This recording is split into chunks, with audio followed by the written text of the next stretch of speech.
Picture life in a world with no police, no CCTV, and no national courts. That was life in medieval England, from around the year 1000 to 1500. In this time, crime was mostly local, and justice was handled by the people who lived nearby. It was a tough world, and what counted as a crime depended a lot on who had power, who owned land, and what the church said was right or wrong. Let's start with the basics. Crimes in medieval England were usually against one of three things: people, property, or authority. Crimes against people included things like murder or assault. These were serious and personal. Crimes against property included theft and poaching, stealing from someone's land or taking their animals. These were the most common crimes because poverty was everywhere. If someone stole a chicken or a loaf of bread, it was often because they were desperate.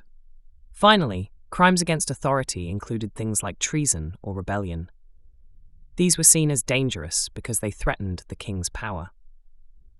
The way people understood crime was also shaped by the church.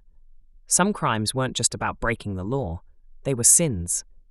If you lied, cheated, or broke the Sabbath, you weren't just in trouble with the village, you were in trouble with God.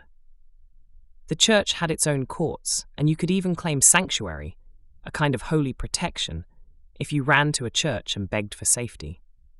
Without a police force, the local community played a big role.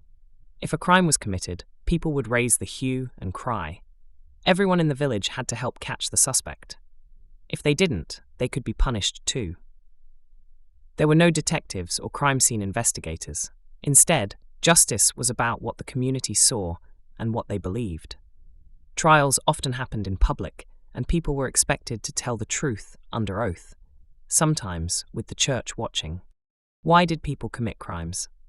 It often came down to need. The rich often had more protection under the law, while poor villagers faced harsh punishments for small offences. Life in medieval England was hard. There was a huge gap between rich and poor. Most people were peasants, living hand to mouth. If you were hungry and your family was starving, stealing might have felt like the only option. But if you were caught, punishment could be brutal. So when we talk about crime in the medieval period, we're really talking about power. Who had it? Who didn't? And what happened when people crossed the line?